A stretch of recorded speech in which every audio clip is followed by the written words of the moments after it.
Good morning, afternoon, or good night, whenever you are watching this video. Hi, my name is Mitch, and I'm an alcoholic, and I have your daily reflections for June 25th. This comes from the Daily Reflections book. This is a book of reflections by AA members for AA members. This one is titled A Two-Way Street. If we ask, God will certainly forgive our derelictions, but in no case does he render us white as snow and keep us that way without our cooperation. That comes from the 12 Steps and 12 Traditions book, page 65. And it continues. When I prayed, I used to omit a lot of things for which I needed to be forgiven. I thought that if I didn't mention these things to God, he would never know about them. I did not know that if I had just forgiven myself for some of my past deeds, God would forgive me also. I was always taught to prepare for the journey through life, never realizing until I came to AA, when I honestly became willing to be taught forgiveness and forgiving, that life itself is the journey. The journey of life is a very happy one, as long as I'm willing to accept change and responsibility. Love this one a lot. This one's real good for today. I'm having one of those days. You know, we all have them. And I'm going to talk more of resentments and forgiveness and all that. I'm just having a tough time because there's something that's been getting under my skin lately, and I just have to accept it for what it is.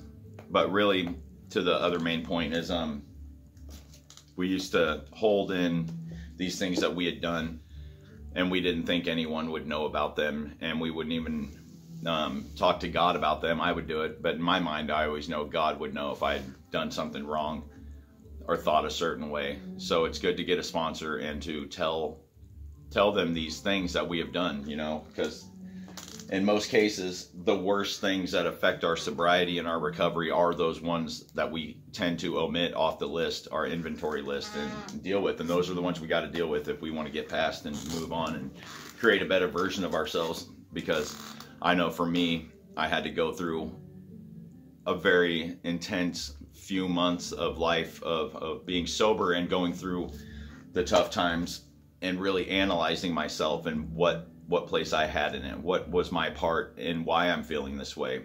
So even if you feel someone has done you wrong, you can always evaluate yourself and see, why did this affect you the way it did?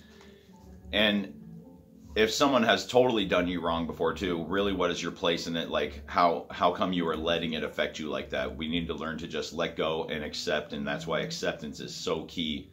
Because we cannot change people, we can only change ourselves. But with this program, we could share our knowledge, and we can hopefully help other people to change like us, because we are all sick. We're just sick. It doesn't make what we do good.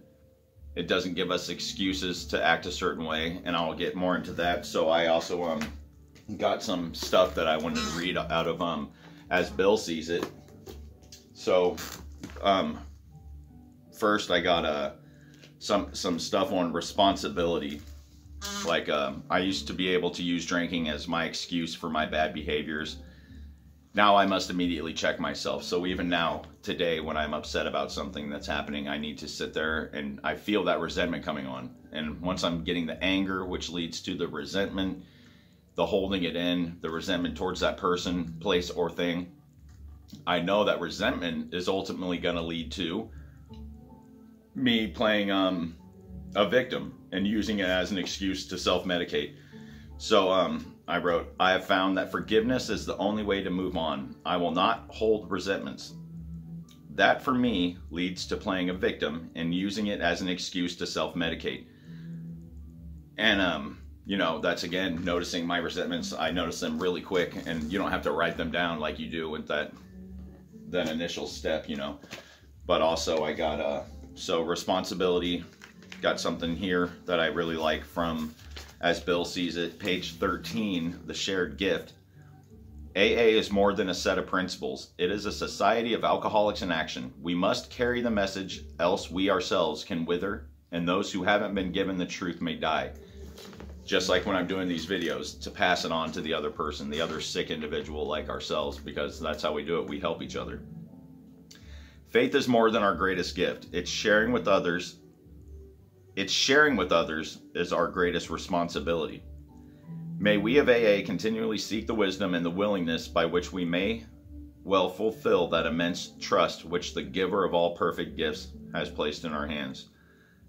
Again, just sharing the message and sharing what we have, because that's how we keep ourselves sober and in recovery. And a lot of this stuff works outside of recovery. For anyone who might have stumbled onto my video, or just, it's a great way of living our life. You know, we share the good stuff that we've learned that's helped us.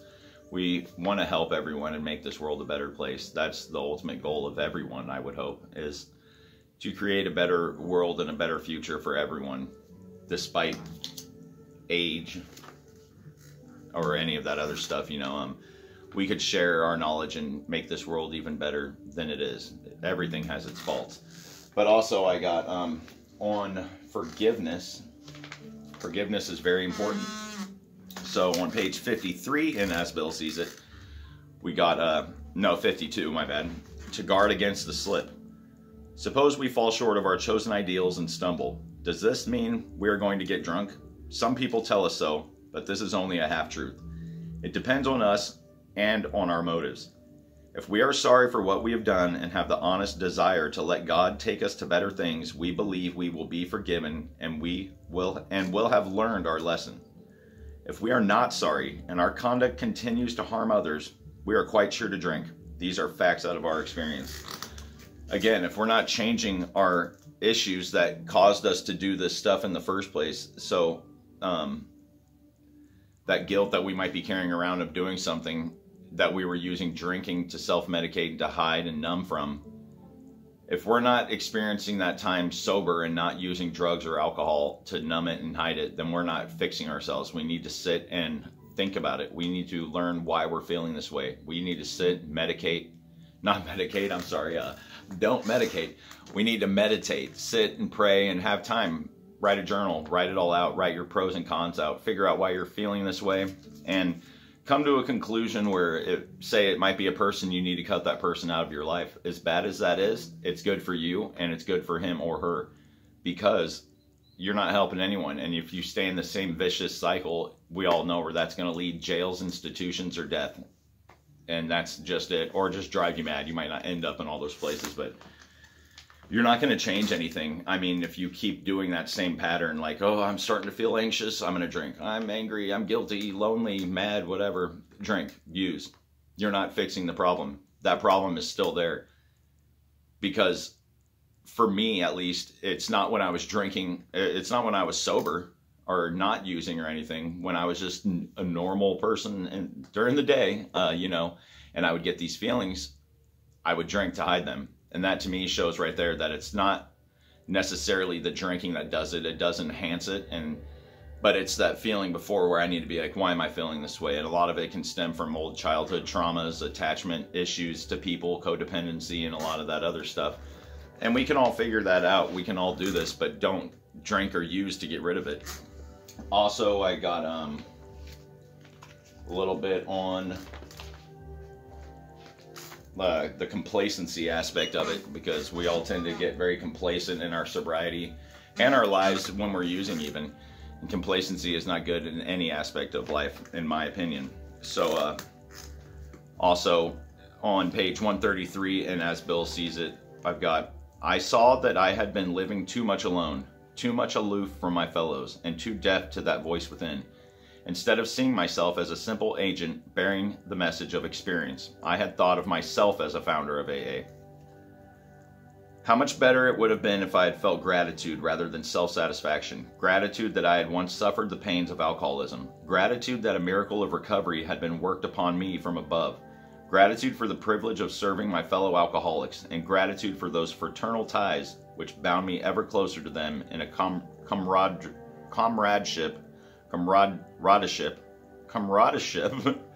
don't know if I said that right. Camaraderie is what I'm guessing. Such as few societies of men have ever known. Truly did a clergyman say to me, your misfortune has become your good fortune. You AAs are a privileged people. And we are, you know, we're figuring it out. And to do it alone, to try to do it alone is not smart at all. If we sit there and think we can do it all by ourselves, that's most likely not going to work. We could say it's working as much as we want, because I've also been there before. I've also done certain things like I'm going to stay on the marijuana diet, marijuana maintenance program, and that's not going to work. That ultimately will lead you back to some other stuff, because really we're just trying to hide from our actual feelings. We'll make every excuse in the world of why we can do it, but ultimately we need some help, and we can all be together, tied together as one, and make this world a better place. And again, I'm sorry if all this is kind of rambling and going all over the place. This is my first video where I'm trying to associate a few more things in it from the readings and whatnot. I also wrote down at the bottom here, in these times for all, even not in recovery, it is difficult to find forgiveness. As mad as we might be at one individual or a group as a whole, we have to find forgiveness and try to work together. Because like in recovery, we cannot achieve our main objective if we are divided. We must work together to obtain a new way of living together. And this works so well with everything going on in the world right now too. We have to work together. We cannot stand alone. We don't have to be alone. We are in this together. Everything in life we are in together. And outside of AA and the things going on in the world right now, not trying to be so political, but we all have to have an open dialogue. And as hard as that is, to try to talk to people about our different thoughts, and that's what makes it great, is to be able to have different thoughts and ideas about things. But that's how we make changes. We come together and talk about, this is what I don't like, this is what you don't like, how can we make it better, how can we work together and make it a better place. Our kids deserve a better world than what we're living in right now. And that is one of my main objectives for me, even being sober, is my two daughters, Cecilia and Clarissa. They are the best thing that's ever happened to me. And I am so fortunate that I'm going to be able to give them a life that I didn't have. And that's not talking bad about the way I was raised. I was raised in a different way than most people. But most people have had a different kind of life. You can't judge the book by the cover, you know. But I grew up in addiction, and I've seen it firsthand. I've seen it with my dad and my mom. And it's tough. It's very tough. And I'm very thankful that I am the way I am because of my mom and dad. And I love them dearly. And I'm just so thankful for that. And that's how it works, you know. I've learned from him, and they had a generation above them that was different, so we could change through the generations, and that's the way it's got to be. It can't be just boom, right now everything's changed. So let's share an open dialogue.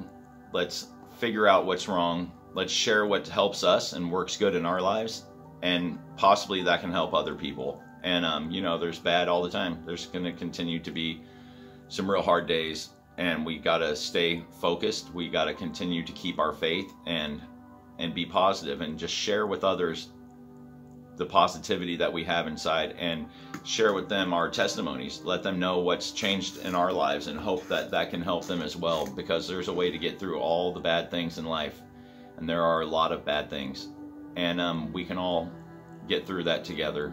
You don't have to do anything alone, and I just enjoy talking to people about this. I would greatly love more people to talk to me about it through here, but even if they don't, this is just fun for me to sit here and do this, because it helps me, especially not being able to get to as many meetings as I'd like right now. These videos help a lot.